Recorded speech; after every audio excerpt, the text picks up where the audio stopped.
Call your sponsor. Call your sponsor. Call your sponsor. Bitch, call your sponsor. Call your Welcome sponsor. back to Bitch Call Your Sponsor. I'm Misty. And I'm Sam. Hello, Sam. Would you like to do our primary purpose? Always.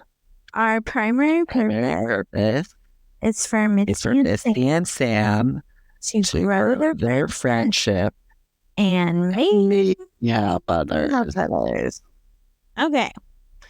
The topic that I have brought for us today is F.I.N.E, the acronym of fucked up, insecure, neurotic, and emotional. And it's something that I see in the rooms a lot where people, I'll just talk about from my experience, that I at a certain point thought that nobody should know that I'm struggling because they will think I'm not working a program. That and being trained to be hyper self-reliant and independent made it really difficult to be vulnerable at a group level when I was going through a hard time. So if people asked me how I was doing, I would just say fine for fear of being judged. What's your experience? Fine. I love this topic, and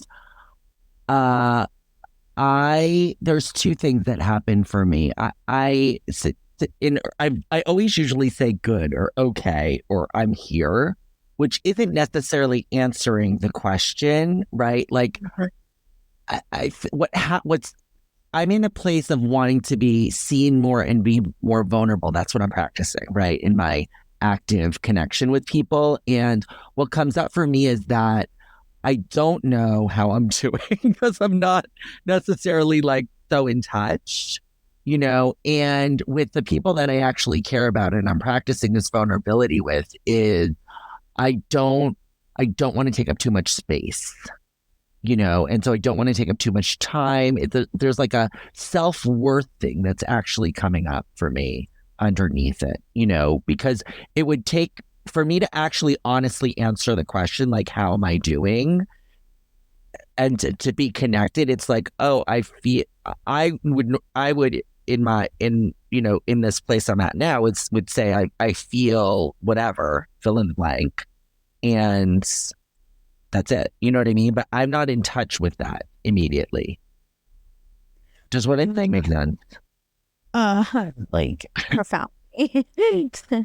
I relate so hard. And I too have the imposition. That's it. Yes. Yeah, I'm afraid to impose on anyone's time or to take up too much time or take up too much space. And that is another reason that I rush through like my character flaws when I meet somebody like, oh, here you go. Here's me on a silver platter. You don't have to take a lot of time and invest. I'll just give you everything up front. You know, I don't want to impose too much. Here's all the bad parts about me, you know? And yeah, if somebody really turns to me and says, but I really want to hear how you're doing, and I'm like, oh, but it's okay. So I think it's like a combination of the self-reliant and the imposition factor. It's interesting. My ACA bottom was because I was lonely. The loneliness didn't occur in AA so much because I was so busy doing service, you know, where the ACA bottom was that I didn't feel connected to people because it wasn't a give and take. I'd positioned myself as a mentor, as a sponsor, you know, a leader of a team at work or whatever those things are, you know, but it was never really truly a worker among workers, a drunk among. Well, you were in all positions where there was a hierarchy. So being vulnerable is not encouraged when there's a hierarchy. Yeah. Because if you're above someone, and I'm not saying, literally, but I'm just saying in the definition of either a sponsor and a sponsee, or, someone at work who's leading a team, then you're actually discouraged from going, hey, I'm having a hard time too. Mm-hmm. Yeah. So that was my ace at the bottom. Yeah. Yeah, that's really cool. That was mine. Similarly as well, it was more along the lines of I was keeping myself so busy to not feel, because I was fine. I was fine. I was fine. That when COVID happened and everything came to a screeching halt, there was no way to keep myself running around town so busy that I couldn't feel.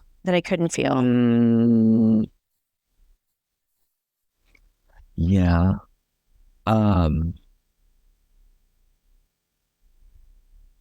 I was literally just looking because I have it highlighted in the Big Red BRB, Big Red Book. Yeah. The adult child usually isolates and becomes involved in busy work to avoid asking for help.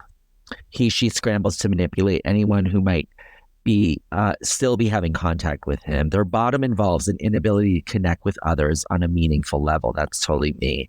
Their lives are unmanageable due to perfectionism and denial that seals them off from others. Right. Yeah. So it's the disconnected life. And I think thank goodness for ACA, because the first connection was to myself. I wasn't even connected to myself. Yeah. I feel like that's always the first connection now. Now I understand that. That is always the first connection. I have a girlfriend that wanted to send a closure letter to someone she dated before. And I was like, what is it you're needing? What is it you're wanting from this person? And how can you give it to yourself? And they were like, I'm not wanting anything. I don't have an expectation. And I was like, sounds great. When we're dealing with an ex and we're putting something out there, it would be inhumane to not have an expectation or something, even if it's buried and you don't realize it. And so maybe look at that buried and how can we give it to ourselves? And to me now, that's always my work. If I'm having an issue with work with a person, if I could just ask myself that question, what do I want from them? What is it I'm hoping to get? If it's approval, how can I give that to myself and validate myself without them? And then that enables me to be vulnerable, believe it or not, because I have a safe space within me. And now how they perceive me or how they respond is of no consequence. Yeah. Did they ever so I want to know the rest of the story, because I always ask, whenever there's an ex involved, I'm like, okay, well, so what's the motive? What's the, get it, you know what I mean? And so did they still send it? I just want to know it all. I don't know, because this just happened on Friday. Okay. And one of the things I did do a caveat with, which is, at the end of the day, if you send this and you drive over to their house and chain yourself to a tree on their lawn, no matter what you do, I will love you and I am here for you and I support you. So because I'm protective of you and your feelings, I'm suggesting this might set you up to be hurt, and that's hard. And so I'm having feelings about encouraging you to do this. But at the end of the day, I'm going to be with you and on your side, even no matter what. I love this. Yeah, fine. Yeah, and it's, go ahead. Well, people who are new in the rooms, probably don't even notice that this is the way they're feeling because of the ACA stuff. So they're new in the rooms and their pink cloud is a little bit gone. And somebody says, how you're doing? And they're having real problems with their boyfriend or their work environment. But they're afraid if they tell this other person, they're going to think they're not working their program. They're not applying the principles. And there is a lot of stuff of that. Like, well, if you just turn it over. And so it it lends itself to going, I'm fine, not realizing they're fucked up, insecure, neurotic, and emotional. It's interesting, like this connection to oneself, and then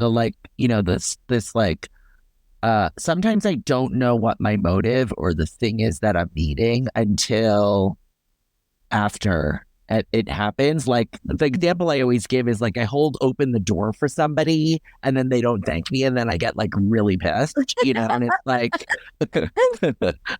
what was I really needing from this nice gesture, like selfless gesture or whatever. It was like, yeah, I was needing to be acknowledged, and I was like checking out that cute guy that was like also seeing me like being really nice to me about. Do you know what I mean? Like, yeah, whatever. It's like I don't know until it's like something else happens. I was like, oh, like I think there was one episode. There was an episode we did like, helped, heard, or hugged, right? And I don't necessarily know what those things are until after, where I'm like, I don't want any feet. I don't need to be. I don't need to be helped right now. You know what I mean? You know what I mean? It's like that is so good. And I do feel like that's what comes with the ACA is knowing myself and being able to check in with myself in those moments. That is the difference. And it reminds me of when my son was younger, and now we're talking 2 or 3 years old, and I'm with his dad. And when I said no to my son would walk in and be like, can I, have a second dessert? And I'd go, no. And he'd walk out of the room. And my husband turned to me and goes, how did you do that? And I go, do what? And he goes, you said no. And he just didn't argue with you. He fought you. And I go, oh, because I check in with myself and go, how important is this to me? And when I say no, I don't go back. I don't change. My no never becomes a yes. And he knows that about me. Whereas your no becomes, if he pleads and pleads and pleads, he might get his way eventually. He will get his way eventually. And he was like, no. And he goes, I don't know if that's true, right? Cut to the next day. My son says, he must have been 4 or 5, because he's like, I want popcorn. And and they were about to walk out the door. I was about to walk out the door. I was about to walk out the door. And my son says, I want popcorn, to his dad as I'm leaving. And his dad's like, no. And he's like, I really want it. He's like, no, I really want it. And I just leave. I'm like, bye. I come back and there's a bowl of popcorn on the counter, half eaten. So I'm like, yeah, your no becomes a yes. And that's what it is with myself, is that I check in with myself before I do something nice. Will I have an expectation if I do this thing that someone's going to thank me or praise me? And then if I can say, yeah, I have an expectation, I don't do it. Yeah. I'm still learning this skill because I've been so disconnected from myself for such a long time. Like, I was recently working with someone on their 4, and I was like, I didn't have resentments when I came in because my family did not acknowledge feelings. So it was like so buried under the rug that it was like, where I was like, I don't have resentments. I literally was like, I'm fine. You know what I mean? I'm great. So when I did my fourth step, the way I did my resentments was through the lens of things that I felt that I thought were damaging or traumatic. You know what I mean? Or not that I was angry at those fucking bullies or what. You know what I mean? It was like, no, I didn't have a lot of anger. Do you know what I mean? It's like really deep. Yes. Yeah. And kudos to us for continuing to do the work, because it is deep. And if you just come in and do a surface level thing, you're going to be real crusty. Okay. If you stay sober, you're going to need a drink. Okay. Yeah. And even if you don't have one, people around you are going to wish you did. Because, yeah, I'm just really, really grateful to the people that I'm surrounded with now in recovery who go, oh, yeah, I think I feel fine, but maybe I don't. And maybe it's deeper. And I love the questioning. I love the curiosity. Even if we're doing it not perfection, we're willing to skin our knees and like get back up. I have a question. Do you have a lot of friends in your inner circle? What do you? I thought there was going to be like more to that question. Well, Do no, I? so I guess so a little bit of context. Like I think like it was Simon Sinek or one of those people that were basically talking about that loneliness and depression is at an all-time high in America or in the world. A lot is due to the pandemic. People were isolated. Then there's social where people think they're connecting, but they're really truly not connecting in person and really having those deeper conversations. And so I think at one point the average person in everyone's inner circle, like that they would share freely and all of these things and really feel connected. I think at one point was between 3 and 5 was the average per person. I don't know where they're pulling these numbers, where the sense is coming, but whoever was on this, whatever, I think it was someone from Harvard and wherever the hell they were. So, but I was, because this is something that I'm actively like working on is practicing being vulnerable and not being in fantasy, but being in reality with people. And this whole thing, like, I've been like thinking like, how many people do I have that I am literally, like Simon would say, do you have 5 minutes? Like, who's the person that has, I think he says 8 minutes. Yeah. To just be there and hold space. And I'm like, I have people close, but I don't know really. I haven't done the 8-minute thing with anyone, and I'm like, do I need to start practicing this? Like, who would be on that list? Like, I don't even know. Call your sponsor. Call Your sponsor. Call your sponsor. Call you. Bitch, call your sponsor. Call Part 2 your on Monday. sponsor. Send us an Call email with your comments, questions, or concerns bcysponsor@gmail.com. Don't forget to rate 5 stars.